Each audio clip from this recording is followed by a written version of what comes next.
Hello, and welcome to Culture Conversations, the podcast where we explore the people side of work.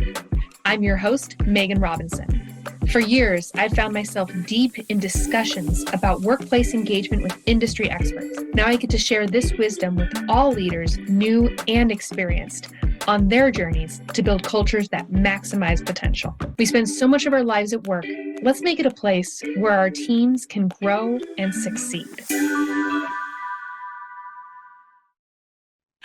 Hello, I'm Megan Robinson. This is Culture Conversations. Thank you so much for joining us. We have a very special guest, Ken Scales from Scalesology, a longtime friend, longtime colleague of mine, and I've really had the pleasure of watching him grow and scale his own company, be in a myriad of positions, and really watching how he brings the values and the culture out to get the best from his team, the best for his clients, has been truly inspiring.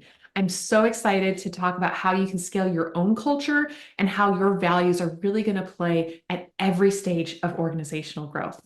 Ken Scales is the founder and CEO of Scalesology and really ensures that they're delivering innovative and scalable solutions for clients while providing a positive atmosphere of integrity and respect for his employees. Ken's led technology company operations and sales teams for over 20 years. He's created and managed the development of multiple technology services and products, which gain national awards for innovation. His mindset for listening to his clients and delivering problem-solving solutions has increased his clients' efficiency using technology, sales of products and services, and overall revenue.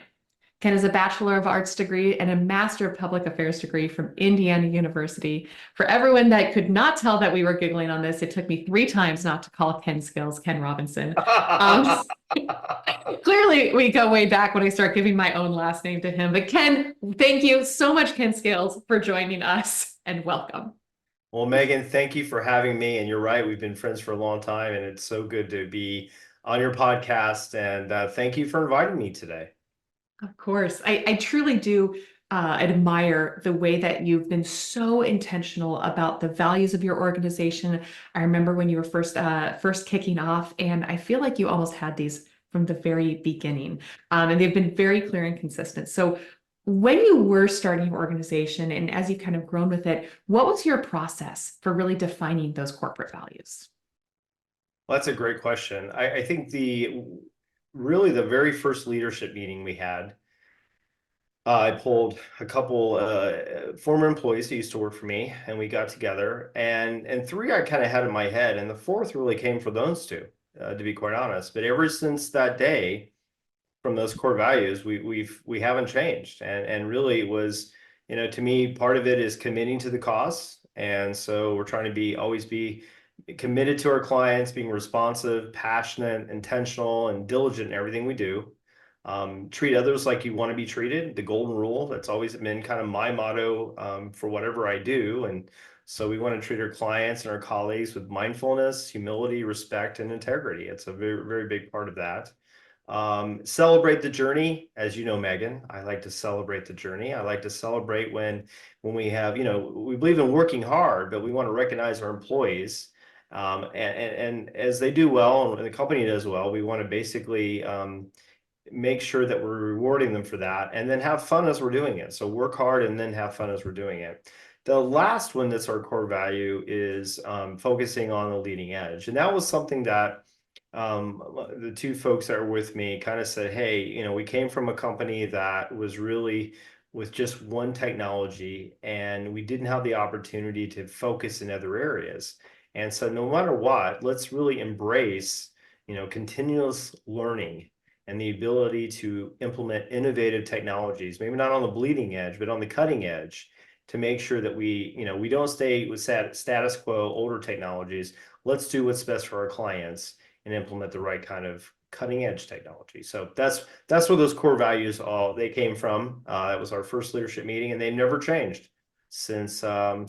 That was in 2020. So it sounds very early 2020 for the record. It was February of 2020. I remember that was like January of 2020, I think was that, or even December of 2019. It sounds like 3 of those really came from your past experiences. things that you've seen working well in other organizations. I'm shocked that I would not have guessed that the leading edge did not come from you, given your history with innovation, giving that commitment to looking forward and really always having that new innovative approach to things. Yeah, it's funny that that leading edge was something that it was easy for me to say yes to. All right. And, oh, yeah, that makes total sense. I think when I was thinking more with the culture, it was more of how we treat each other and how we treat our clients, and then how much work and effort are we putting into this. So, and then they all just kind of mesh together. And so a lot of it did come from my experience over the years. When you have an organization that is really, if you treat others like you want to be treated, or how they want to be treated sometimes. More importantly, it really puts together a culture where everyone is trying to put their best. You disagree with folks, but you're doing it in a respectful way, and that's okay. It's okay not to agree, but but doing it in a way that you would appreciate someone not disagreeing with you, and you learn from that, and you have then innovative ideas going across back and forth without the fear that someone's going to kind of smack that idea away just because they don't like that idea. And so that was a big part of it. Committing to the cause for me was always about making sure that, there's so many things you do. I saw in some companies that people would just go through and an everyday kind of churn where they weren't really trying to be passionate about what they were doing. They were just kind of going through the motions.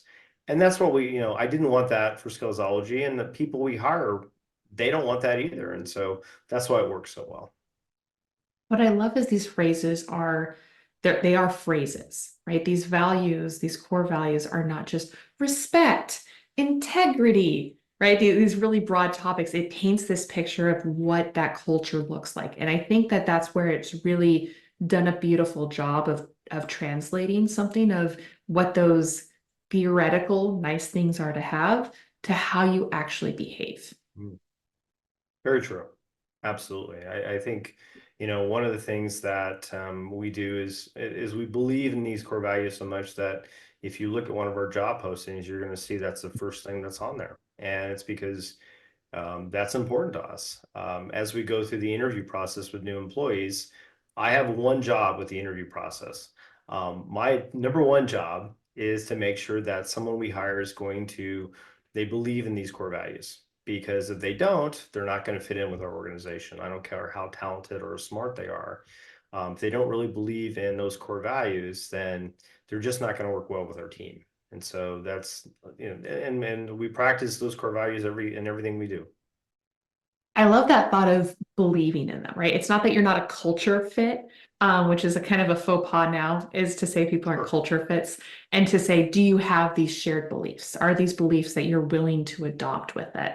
How do you suss that out in an interview? Because you're a pretty savvy interviewer. It's funny. It's not about you want to have a diverse group. Mhm. You want to have diversity within your team. So it's not about everyone looking the same or acting the same. It's really about respect and integrity and your belief in the common cause. It's not real hard to figure out, hey, let's celebrate everyone's victories and when they do well. When someone else does well, you pat them on the back, say, great job. You don't have to be a certain mindset for that, other than the mindset of just making sure that you are encouraging other people when they're doing well, and you want someone to pat you on the back when you do well, right? Treating others like you would like to be treated really is about, and sometimes it's about how they want to be treated, right? There's certain cultural things, there's differences, and maybe it's religion, maybe it's in the way they act in their culture and how they grew up. That's great. That diversity is fabulous. And so let's embrace that, and let's treat others like they would want to be treated within that. And that's what that it's all about. It's not trying to have these clones of everyone being the same. It's more about let's embrace the diversity of everyone, and let's just make sure that we're doing it in a way that's respectful and mindful of how they are embracing themselves and their culture and their beliefs. Love that. I love I love how you're modeling it so clearly. And it was funny because we were just on the call as we were prepping it and chatting before this, talking about the way that that culture has really been modeled throughout the organization and pretty quickly. Do you mind sharing a couple of examples of how that's really Sure. been I to mean, fruition? yeah, absolutely. I mean, some are real intentional and some are just, they kind of happen. The intentional ones is we have a core values award every year. And so every year and it's so hard. It's so hard to pick who's going to win. I mean, it's one of the things I dread because it's like, man, I feel like the last couple of years, I feel like I need to get to everyone in the company, but you have to pick someone. And so it's so hard to do. And but we do it, and the reason we do it is, they get a bonus. They get a bonus, and we want to just show that we are really the core values are important to us and everything we do. And so, if we're willing to do that, we're willing to rate it and everything else, then that means that it's not a popularity contest. It's more of what are things that within those core values you've done in the year that just transcends maybe above of everyone else. And that's the hard part. I have to do that. That's very intentional. We have things, we have folks that live in different various areas, right? And so for us, we have little things like water cooler talk time. And water cooler talk time is we don't talk about work, but we actually all get on a screen and we talk about whatever anyone wants to talk about. And those are always fun conversations. But the thing that I think it's funny that you were talking about the background here that I have. I gave everyone this background, and because someone asked me about it one day. I've never asked anyone to put their background on theirs for their background. They can blur it, they can do whatever they want, or have they all do it, and they all do it because I think they're proud. I think of the company and the brand and what this represents. And so the other thing we always do is we always have our cameras on. That's one thing then when I first started in 2020, one of our employees didn't, and I just mentioned, hey, at Scalesology, we have our cameras on, and the reason being is I want to see that you interact, and we want to talk with each other like we're in the same room. We're all in different places. At that time, it was a pandemic; we couldn't get in the same room, and so that then really transcended into everyone always has their camera on. So if our clients don't want to have their camera on, that's fine. But we typically put it on, and usually they respond, and it allows us to have a better interaction with our clients and certainly with our colleagues when we meet together. I love those small steps that you can take. And I talk at leaders at all levels, as you know. And I was talking with an executive vice president just, I want to say, was it this week or last week? And she was lamenting about how no one at their organization turns on cameras and how much of a push it is, and how she keeps her camera on despite how hard it is, right? And being able to have those conversations and being able to lead that charge and have those difficult cultural things of instilling new values or instilling new norms for people that maybe aren't as comfortable with it or consistent. It's absolutely right. I mean, and it has to start at the top, right? You have to, as part of my job, I think you mentioned that when you read the bio, is for me to create an atmosphere and a culture, not only for our clients, but for our colleagues and our workforce that they're proud to be a part of and they feel safe in, and that way they can innovate, they can work hard, they can enjoy their accomplishments when they achieve those, and without that culture and really coming from the top and down and really embracing that,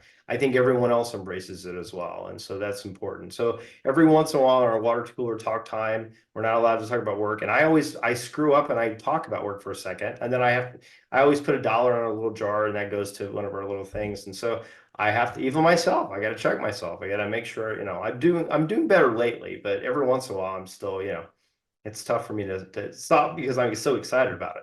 But yeah, so those are rules. I have to live with those rules as well. So that's what it's all about. What are some of those actionable best practices that you wouldn't mind sharing some of those secrets to other people that are listening because you've been so intentional with it?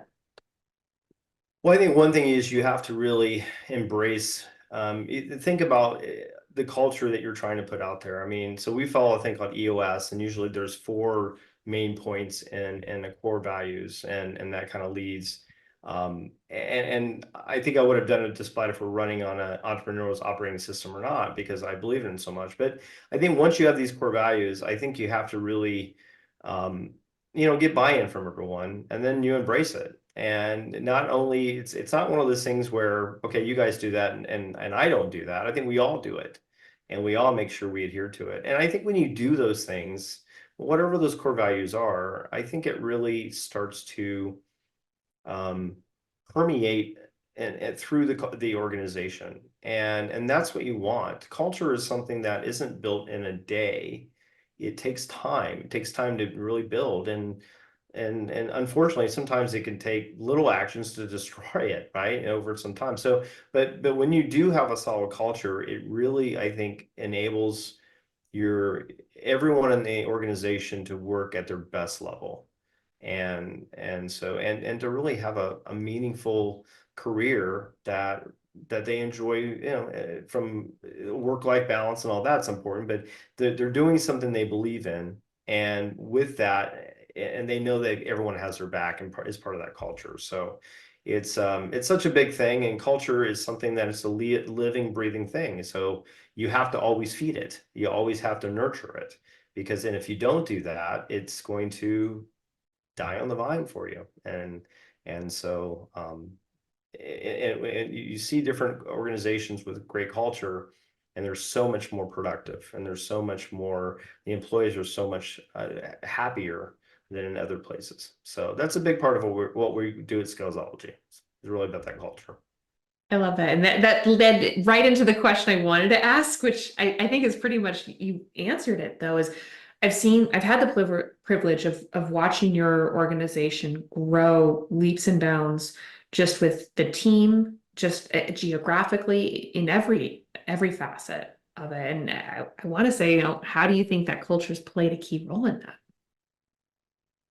Well, I think part of it is we've hired intentionally the people that kind of fit and believe in that culture. Luckily, I've hired everyone smarter than me, so that makes it easy because they get it, and they're really talented people, and that makes it fun.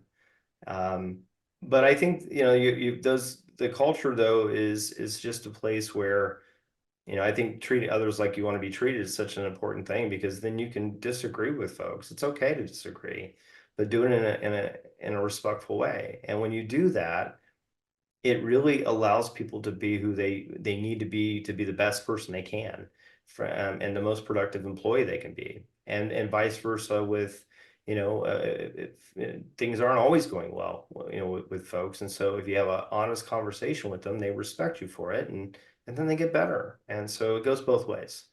So. I love hearing it. Those culture and those cultural elements and those core values are such a foundation for solid leadership, where you're able to really relate back to something. You have those shared beliefs that are so well established that it really gives your team a lot of permission to take on leadership responsibilities, to step up, to say something.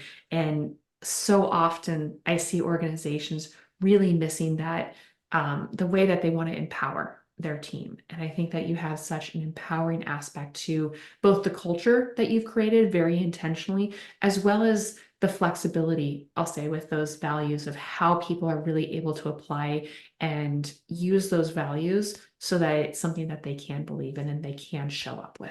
Absolutely, Megan. I mean, one of our beliefs also is, everyone has a number, right? And so that goes into the commitment to the cause. But why is that important? Because the number they have, maybe it's a goal they have for a quarter or something, that goes into the overall goal of the company. And so when they do well, they see how that transcends into helping the company out, and then that helps the whole team out.